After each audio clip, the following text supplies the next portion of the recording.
বাংলাদেশের বর্তমান রাজনৈতিক পরিস্থিতি নিয়ে দেশজুড়ে চলছে তুমুল আলোচনা।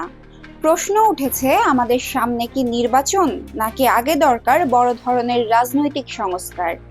২০২৪ সালের শেষ দিকে অন্তর্বর্তী সরকারের হাতে ক্ষমতা যাওয়ার পর থেকেই দেশীয় ও আন্তর্জাতিক মহলে একটাই আলোচনার বিষয়: নির্বাচনের ভবিষ্যৎ কি?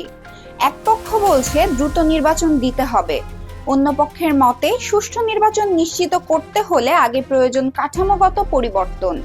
গত ৮ ফেব্রুয়ারি ২০২৫ ৬টি সংস্কার কমিশন তাদের পূর্ণাঙ্গ প্রতিবেদন জমা দিয়েছে। জাতীয় ও আন্তর্জাতিক বিশ্লেষকরা বলছেন, এই প্রতিবেদন বাংলাদেশের ভবিষ্যৎ রাজনীতির চেহারা পাল্টে দিতে পারে। কিন্তু বড় প্রশ্ন, সংস্কারের পরেই কি নির্বাচন হবে, নাকি রাজনৈতিক সমঝোতা ছাড়া এর বাস্তবায়ন সম্ভব নয়? আজকে আমরা বিশ্লেষণ করব সংস্কার কমিশনের সুপারিশ কি, অন্তর্বর্তী সরকার কবে নির্বাচন দেবেন, রাজনৈতিক দলগুলোর অবস্থান কি, এবং সাধারণ মানুষের প্রত্যাশা কি, এবং সবশেষে আমরা খুঁজে বের করব বাংলাদেশের গণতন্ত্র কি একটি নতুন পথের দিকে এগোচ্ছে, নাকি পুরাতন সংকটেই আটকে থাকবে। অন্যদিকে বর্তমানে বাংলাদেশ ভারত কূটনৈতিক টানাপোড়া চলছে। বাংলাদেশের সাবেক প্রধানমন্ত্রী শেখ হাসিনার সাম্প্রতিক মন্তব্য নিয়ে ভারতের প্রতিক্রিয়া কেমন? ভারত সরকার কেন বলছে এটি তার ব্যক্তিগত বক্তব্য? কেন নয়াদিল্লিতে বাংলাদেশের ভারপ্রাপ্ত হাই কমিশনারকে তলব করা হলো? ঢাকা কেন ভারতের হাই কমিশনারকে তলব করলো?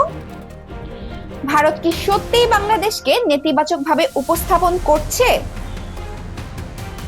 স্বাগতম প্রেস 20 বাংলার নতুন একটি আয়োজন খবরের 20 দিকে। পুরো আয়োজন জুড়ে আছি আমি প্রণতি রহমান আপনাদের সঙ্গেই। নিয়মিত দেশ বিদেশের সকল আপডেট খবর জানতে এখনই সাবস্ক্রাইব করুন আমাদের চ্যানেলটিকে। আজ আমরা যাচাই করব এই দাবিগুলোর পেছনে সত্যিই কি আছে আর কি বা গুজব। প্রথম বিষয়টি হচ্ছে সংস্কার কমিশনের প্রতিবেদন জমা। গত ৮ ফেব্রুয়ারি ২০২৫ ৬টি সংস্কার কমিশন তাদের পূর্ণাঙ্গ প্রতিবেদন প্রকাশ করেছে। প্রধান উপদেষ্টা ডক্টর মোহাম্মদ ইউনূসের কাছে এই প্রতিবেদনগুলো হস্তান্তর করা হয়। প্রতিবেদনের সংবিধান, নির্বাচন কমিশন, পুলিশ, দুর্নীতি দমন কমিশন, জনপ্রশাসন এবং বিচার বিভাগের সংস্করণের সুপারিশ করা হয়েছে। এছাড়া পরবর্তী করণীয়, মধ্যমেয়াদী পরিকল্পনা এবং ভবিষ্যতে নির্বাচিত সরকার কি করতে পারে সে সম্পর্কেও সুপারিশ প্রদান করা হয়েছে। দ্বিতীয় বিষয়টি হচ্ছে নির্বাচনের সময়সূচি নির্ধারণ। নির্বাচনের তারিখ নির্ধারণ নিয়ে দেশ জুড়ে আলোচনা চলছে। জাতিসংঘের মতে নির্বাচনের সময়সূচি নির্ধারণ করবে অন্তর্বর্তী সরকার ও রাজনৈতিক দলগুলো। তবে জাতিসংঘ এ বিষয়ে নির্দিষ্ট কোনো মন্তব্য প্রদান করতে চায় না। দেশ রূপান্তর সহ দেশের অনেকগুলো নিউজ পোর্টাল নিশ্চিত করেছে এ বিষয়টি। অন্যদিকে তৃতীয় বিষয় হলো নির্বাচনের সম্ভাব্য সময়কাল। প্রধান উপদেষ্টা ডক্টর মোহাম্মদ ইউনূস জানিয়েছে, যদি রাজনৈতিক ঐক্যমত ও সঠিক ভোটার তালিকা প্রস্তুত করা যায় তবে ২০২৫ সালের শেষ নাগাদ নির্বাচন অনুষ্ঠিত হতে পারে।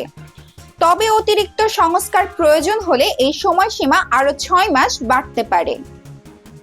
বিরোধী দলগুলো দ্রুত নির্বাচনের দাবি জানাচ্ছে।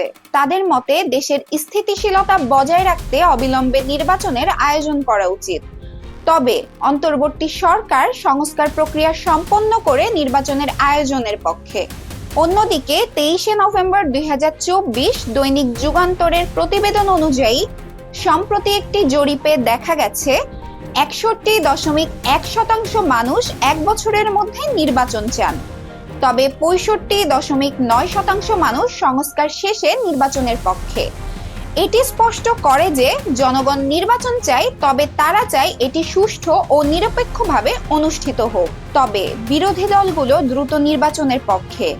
এক্ষেত্রে রাজনৈতিক ঐক্যমত ও জনসাধারণের মতামত গুরুত্বপূর্ণ ভূমিকা পালন করবে। দর্শকবৃন্দ, দেশের বর্তমান পরিস্থিতিতে নির্বাচন ও সংস্কার উভয়ই গুরুত্বপূর্ণ বিষয়। সুষ্ঠু ও নিরপেক্ষ নির্বাচন নিশ্চিত করতে প্রয়োজনীয় সংস্কার করা অতি জরুরি। তবে সেই সাথে সময়মতো নির্বাচনের আয়োজন করাও সমানভাবে গুরুত্বপূর্ণ। এক্ষেত্রে রাজনৈতিক দলগুলোর মধ্যে ঐক্যমত ও জনগণের মতামত বিবেচনা করে সিদ্ধান্ত নেওয়া উচিত। প্রিয় দর্শক, আপনি কোনটি চাচ্ছেন, আগে সংস্কার নাকি দ্রুত নির্বাচন? এ বিষয়ে আপনাদের মতামত প্রদান করতে আমাদের তৈরিকৃত পোলে গিয়ে ভোট দিন এবং জানিয়ে দিন আপনি কোন পক্ষে। কেন ভারত সরকার বলছে এটি তার ব্যক্তিগত বক্তব্য? স্টার অনলাইন রিপোর্ট সহ বিভিন্ন নিউজ পোর্টালগুলো নিশ্চিত করেছে যে ভারত সরকার স্পষ্ট করেছে শেখ হাসিনার এই বক্তব্যগুলো তার নিজস্ব মতামত এবং সেগুলো ভারত সরকারের নীতির প্রতিফলন নয়। তারা মনে করেন এই মন্তব্যগুলোকে ভারত সরকারের অবস্থানের সঙ্গে এক করে দেখলে তা দ্বিপাক্ষিক সম্পর্কে নেতিবাচক প্রভাব ফেলতে পারে। সুতরাং ভারত বলছে শেখ হাসিনার বক্তব্য তাদের নীতি নয়, বরং তার ব্যক্তিগত মতামত। বাংলাদেশ বলছে শেখ হাসিনা ক্রমাগত মিথ্যা প্রচার করছে। পরিস্থিতি আসলে কোন দিকে মোড় নিবে?